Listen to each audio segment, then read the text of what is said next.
Hello, mother cluckers. Is this a rooster? It's a rooster. It's still a chicken. Today, we're not going to be talking about chicken skin. We're going to be talking about acne-prone skin, and specifically 5 things that people don't realize could be triggering their acne. When it comes to things like birth control and stress, and even certain dietary choices like whey protein, we get it. The sleeping and the makeup, we know it's not good for our skin. But there are some other hidden culprits that for certain people could trigger their breakouts that I feel like don't get enough attention. They don't get spoken about enough. And that's why today, as your acne big sister who has literally gone through it, I am going to break it down medical esthetician style to help bring these topics to conversation. And if you feel like you've tried everything for your skin, or if you recognize one of these triggers might be a trigger for you, at least we can be aware of it so that we can start to do something about it. And the first one, the internet is going to hate me for this, but gua shas and jade rollers are not as innocent as you may think. Excessive rubbing, pulling, or picking at the skin can make acne breakouts worse. We know that we shouldn't pick our skin. We know that it could technically spread bacteria or push skin cells over an open pore. And what is acne? It's bacteria and oil stuck inside that can't escape. If we push more skin cells over the top, we're creating even more of a blockade in which the oil and the bacteria can't escape. Well, for some people who are acne prone, also using specific things like gua shas or jade rollers can contribute to moving some of those dead skin cells around and blocking off some of those pores, which could lead to breakouts. This is also why it's really important to clean your tools. I recently did an article speaking about the sanitary issues when it comes to jade rollers and gua shas and how to work with these properly. And I actually shared like a how-to guide on how I keep these sanitary in clinic or in an aesthetic office to help make sure that we're not spreading bacteria or anything gross from one person to another. But when it comes to these, if you are acne prone and if you notice that these seem to be harming, not helping, these might be contributing to a little bit of irritation or inflammation for acne prone skin. And God forbid you're ripping at the skin or something and you've got a cyst under the skin. Yes, pressing on the skin with your fingers, pinching or pulling, or even using one of these too aggressively, it can cause a cyst or a pimple under the skin to rupture, which we very much do not want because we don't want to cause more scarring than we need to. A lot of people don't realize it, but being careful with these is very, very important. That also goes to the very old but very true statement of also don't pick your skin. It's easier said than done, I know.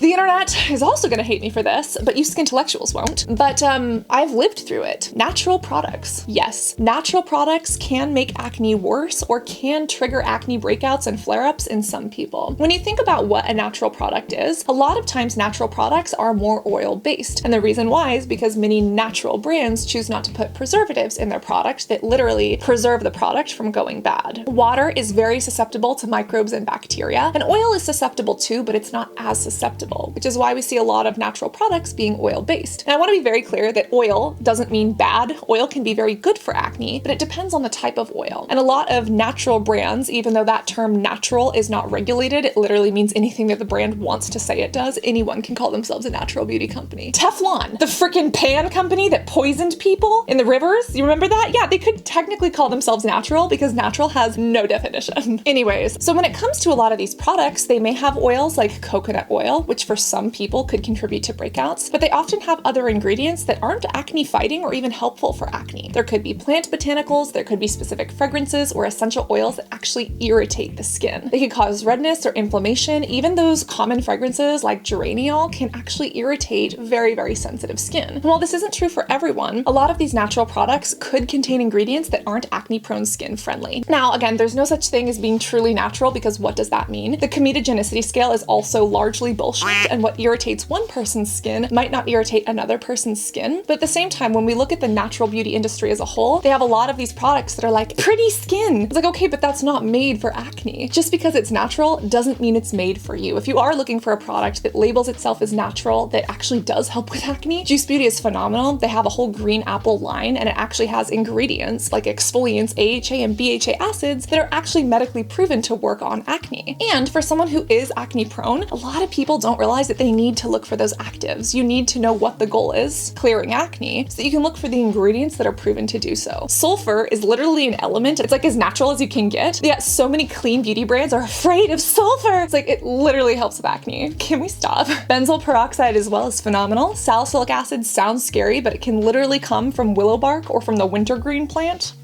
And then also retinoids. The clean beauty industry or the natural beauty industry is so afraid of retinoids, but they are literally the gold standard in acne and in dermatology acne care. And what exactly is Tazorac cream? What exactly is tretinoin, this retinoid you speak of? Oh, it's vitamin A? Yeah, it's vitamin A. It's made naturally in our bodies? What? The clean natural beauty industry could never. Again, there are many, many differences and many exceptions too. Just because one thing triggers acne in one person doesn't mean it will in another. But the clean beauty industry really likes to label things as acne-friendly or acne-safe when there is nothing acne-clearing about them. So be a little bit more cautious when it comes to clean beauty and know what ingredients and what actives you're actually looking for to help treat and fight those breakouts. And again, those 4 I just listed are a great place to start. I remember being that person that was afraid of toxic skincare because I didn't know better. And even when I started studying chemistry and anatomy, I didn't realize that, okay, water is technically a chemical. These definitions have no meaning. Like, unless you actually look to the experts who have spoken about these topics, it's widely unknown. That's why you and I are right here, getting ourselves in education. And you know what you have just done?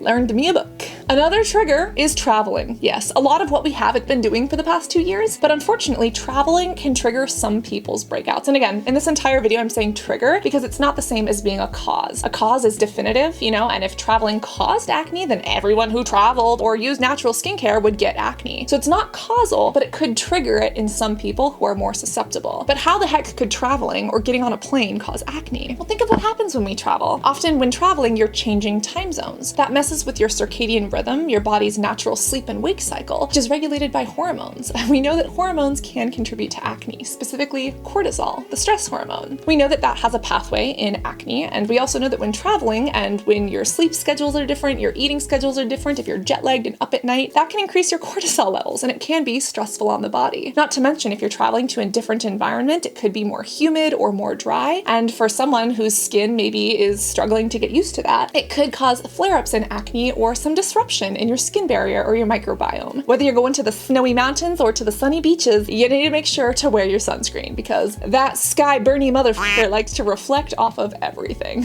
Another sad, sorry truth that is super counterintuitive and many people don't realize is vitamins and supplements. Yep, you know those things that you pay like $50 a bottle for and you're like, oh my God, this is gonna make me, you know, so healthy. Those can actually be making your skin worse. And it sucks because the general population doesn't realize this. There are things like B12, cyanocobalamin, that are super necessary for our entire bodies, for the way our bodies communicate and connect. And vitamin B12, if it's too low, could cause issues like depression or mental health conditions. But if it's too high, it might actually be a trigger for acne. There are many other supplements out there that aren't even approved by the FDA. You know, all supplements are not regulated by any regulatory body. So they could be putting tan bark and wood chips in there and people wouldn't know any better. And that's why it's really important to know the supplement brand, know the company, and be able to trust it. Remember that one supplement company that was like getting things from overseas and it was causing heart attacks? They were saying it was just like green tea, but it was like much more sinister. Yeah. Not all of the supplement industry is dangerous and scary, and I'm not trying to fearmonger, but it is very important to do due diligence to see if there are any scientists or researchers backing this product, and specifically if there are any tests or data that, even if not definitive, show some sort of benefit. A lot of supplements can make acne worse, and unfortunately there are so many supplements, there are so many herbs, there are so many mushrooms, there are so many different barks, so many different extracts and things that you can put into supplements, it's really hard to tell the difference. And the best thing that you can do is actually get a blood test. Go to the doctor, go get your blood drawn, and actually see what nutrients or minerals you might be a little bit low or a little too high in. That will actually help you and your personal body know, hey, am I low in my vitamin B12 or am I okie dokie? Am I low in zinc and iron or am I Gucci? Do I need a little bit more vitamin D or am I good to go? And that will help you to choose supplements, and hopefully with a medical care provider who can actually guide you on that are based on your body's specific needs. And when your body is working together and kind of in harmony, your skin tends to do a little bit better as well. And that's why vitamins and supplements are super helpful if they are targeted to what you need. Remember, my blood results are going to be completely different than yours based on what I eat, my genetics, my epigenetics, how I sleep, what kind of a life I live. And the same is going to go for you and your neighbor and your best friend and your best friend's cat's mom's dog's firefighter's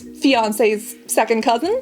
And that is why getting a blood test and getting finding supplements that actually work for you and your needs is the best way to go about it. Another culprit? Hairstyling products. Yes. Have you ever had hairline acne? It is a real thing. It is a medical diagnosis. But often, products that are used in hair care can actually soak into the skin and cause breakouts specifically along the hairline. And how to tell if you have hairline acne? Well, see a professional who can diagnose it. But if you have a lot of blemishes around the hairline or even on the scalp, there's a good chance that you're struggling with hair acne. And that could be from shampoos and conditioners. It's pretty unlikely, but it could also be from things like sprays and gels and pomades, which can be really frustrating. And if it itches or if it flakes, it could be psoriasis, it could be dandruff, it could be a fungal infection. Pretty sus. So get that checked out. So what are you supposed to do if you're trying to make your hair look good and you have hairline acne? Well, look for brands that aren't supposed to irritate the skin or that can help. The INKEY list has a salicylic acid hair treatment. It's actually a scalp treatment. And yes, salicylic acid is recommended by the derms and doctors that I've worked with for people who have scalp acne or scalp pimples. It's a beta hydroxy acid. It works on the face and it works here too. Scene Hair Care is fantastic. They have a shampoo and conditioner set that not only helps the scalp, but doesn't cause breakouts, and it's non-comedogenic, or so they say, because again, that's really not regulated. But even if you get it on your skin or your body, it doesn't cause breakouts either. There was actually a medical study that shocked me. Back when I spoke at the EADV in Prague, I met these amazing dermatologists who were on my same panel, and they were speaking about research they did about hair length correlating to acne. I was like, what do you mean? Hair length does not correlate to acne? Yes, it does. And it's because when you have long hair and you have that in the shower, if you have hair products that are sliding down your hair and onto your back, that was actually causing shoulder and back acne for some young women and some men that were tested. That was truly shocking for me to see and to find, and that's when I learned there are a lot of these hidden triggers that we don't even know about. There's actually a bonus trigger, which is dermaplaning, waxing, or tweezing, aka hair removal, but we've actually done a completely separate video on why that can cause breakouts and what to do about it instead. Again, none of these things are guaranteed to cause acne in certain people. If they did, then literally every single person who partook in these would have acne, and that's obviously not the case. But for someone who's susceptible to it, or for someone who is more acne prone, or for someone who maybe didn't realize that one of these things could be triggering their skin, these are some of the things that you may not have known might have a relation. Overall, remember to reapply that SPF, preferably one that does not cause breakouts or irritation in your skin, and always be beautiful both inside and out. I love you, and I cannot wait to see you in this next video.